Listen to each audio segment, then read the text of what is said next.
ఆయన ఐపీఎస్ అధికారిగా సేవలందించి రాజకీయ ప్రవేశం చేశారు. అధికారిగా అందించిన సేవల్ని రాజకీయంగా విస్తృతం చేస్తానంటున్నారు. నియోజకవర్గ పరిధిలో ఏర్పాటైన అతిపెద్ద సోలార్ పార్క్, విమానాశ్రయం, ముచ్చుమర్రి ఎత్తిపోతల పథకం తెలుగుదేశం పార్టీ పట్ల ఆదరణ పెంచాయని విశ్వాసంతో ఉన్నారు. నంద్యాల ఎంపీ స్థానంలో ఈసారి పసుపు పతాక ఎగురవేస్తామని ధీమాగా చెబుతున్నారు. నంద్యాల లోక్సభ స్థానం బరిలో నిలిచిన తెలుగుదేశం అభ్యర్థి మాండ్ర శివానందరెడ్డితో ఈటీవీ ముఖాముఖి. తెలుగుదేశం పార్టీ తరఫున నంద్యాల పార్లమెంటు నియోజకవర్గం నుంచి మాజీ ఐపీఎస్ అధికారి మాండ్ర శివానందరెడ్డి గారు పోటీ చేస్తున్నారు. ఈ గెలుపు అవకాశాలు ఏ విధంగా ఉన్నాయి, ఎలాంటి వ్యూహాలతో ముందుకెళ్తున్నారు అనే విషయాల్ని ఆయన అడిగి తెలుసుకుందాం. సార్ నమస్తే. నంద్యాల పార్లమెంట్ నియోజకవర్గంలో 7 అసెంబ్లీ నియోజకవర్గాలు ఉన్నాయి. ఈ 7 అసెంబ్లీ నియోజకవర్గాల్లో మీరు ఆల్రెడీ మీ ప్రచార కార్యక్రమాలు స్టార్ట్ చేశారు. ప్రస్తుతం ఎట్లాంటి వ్యూహాలతో ముందుకెళ్తున్నారు?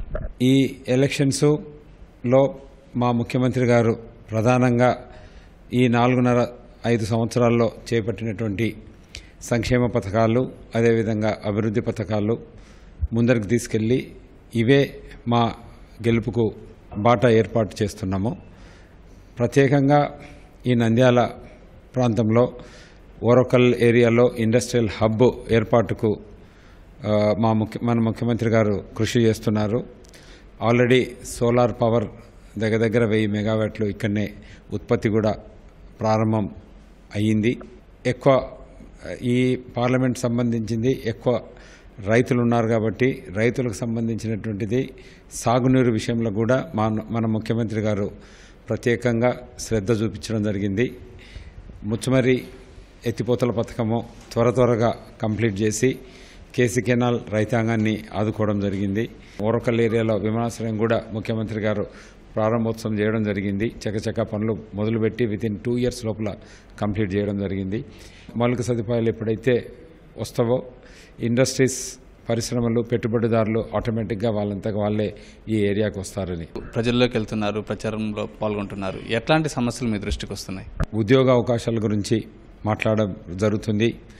అక్కడక్కడ మన ఈ రైతాంగం వాళ్ళైతే ఎక్కువ శాతము మనకు సరిగా వానలు పడక సరిగా పంటలు పడలేదు, దానికి ఏమన్నా శాశ్వత పరిష్కారం ఉంటే బాగుంటుందని కోరుకోవడం జరుగుతుంది. సో ఇటువంటి సమస్యలు ప్రధానంగా తీసుకురావడం జరుగుతుంది మా దగ్గరికి. మీరు గతంలో ఐపీఎస్ ఆఫీసర్గా పనిచేశారు, ఇది రాజకీయాల్లోకి వచ్చారు. ఐపీఎస్ ఆఫీసర్గా పనిచేయడం అది డిఫరెంట్ థింగ్. వీటిని ఎట్లా మీరు రాజకీయాల్లో ఎట్లా రాణించాలనుకుంటున్నారు? పోలీస్ సర్వీస్ దాని పేరే సర్వీస్ ఓరియంటెడ్ జాబ్. అది పోలీస్ అయినా డిపార్ట్మెంట్లో పనిచేయడమైనా. అదేవిధంగా రాజకీయాల్లో కూడా నేనైతే వచ్చిందైతే సర్వీస్ ఓరియంటేషన్తోనే రావడం జరిగింది. ఖచ్చితంగా మా ఏరియా, ముఖ్యంగా మా నందికొట్కూరు అయితేనేమి, ఇప్పుడు నంద్యాల పార్లమెంట్ అయితేనేమి అభివృద్ధి చేసి చూపించాలని అయితే ఒక ఆశ ఉంది. నంద్యాల పార్లమెంటు గత చరిత్ర చూసుకుంటే మహామహులందరూ ఇక్కడ నుంచి వచ్చారు. పివి నరసింహారావు గారు కావచ్చు, లేదంటే పెండేకంటి గారు కావచ్చు, నీలం సంజీవ్ రెడ్డి గారు. ఇట్లాంటి నియోజకవర్గం నుంచి మీరు పోటీ చేస్తున్నారు. మీ నుంచి ఎక్స్పెక్టేషన్స్ కూడా చాలా ఉన్నాయని భావించవచ్చు. నియోజకవర్గం నుంచి ఒక ప్రైమ్ మినిస్టరు, ఒక ప్రెసిడెంటు, ఒక లోక్సభ స్పీకర్సు, ఇటువంటి వాళ్ళల్లా ఈ నియోజకవర్గం నుంచి ఎన్నుకోబడ్డారు కాబట్టి ఖచ్చితంగా ప్రజలు నుంచి కూడా ఎక్కువనే ఆశలు ఉంటాయి.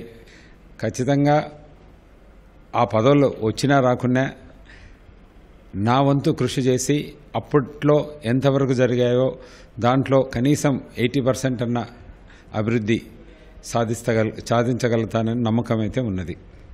ఇప్పుడు మీరు ఈ 7 అసెంబ్లీ నియోజకవర్గాల్లో ఏ నియోజకవర్గాల్లో బాగా తెలుగుదేశం పార్టీకి పట్టుంది? మీ దృష్టిలో ఎట్లాంటి పరిస్థితి?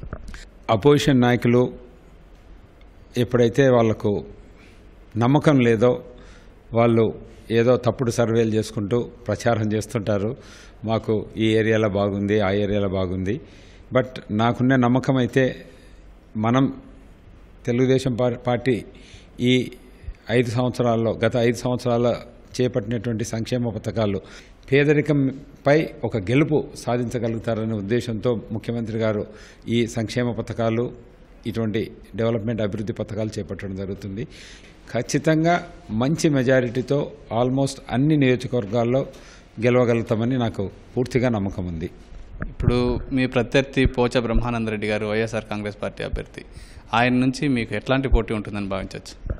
మా ప్రత్యర్థి వైఎస్ఆర్సీపీ అభ్యర్థి అనడం కన్నా ఆయన మోడీ బీజేపీ గవర్నమెంట్ నిర్ణయించినటువంటి అభ్యర్థి. నిన్న మొన్నటి దాకా ఆయన బీజేపీలో ఉన్నాడు.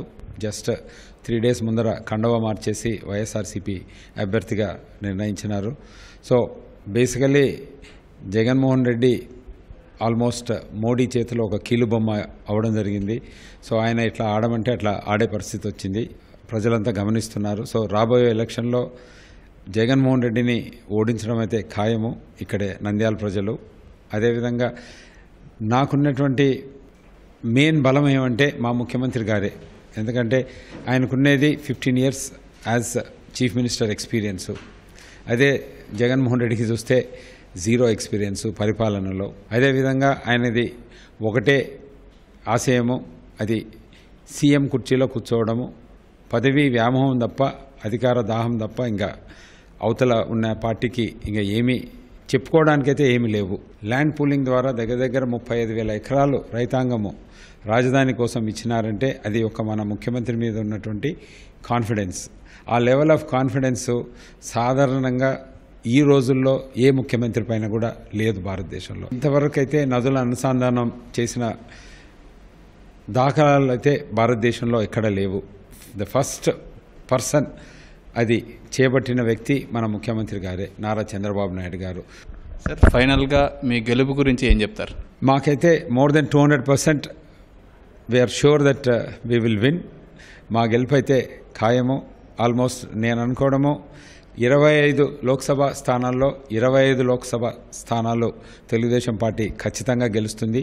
ఇది మాండ్ర శివానందరెడ్డి గారు చెప్తుంది. ఖచ్చితంగా నంద్యాల పార్లమెంట్ నుంచి విజయం సాధిస్తానని ఆయన ధీమా వ్యక్తం చేస్తున్నారు. కెమెరామెన్ శేషుతో షామ్ న్యూస్, నంద్యాల, కర్నూలు జిల్లా.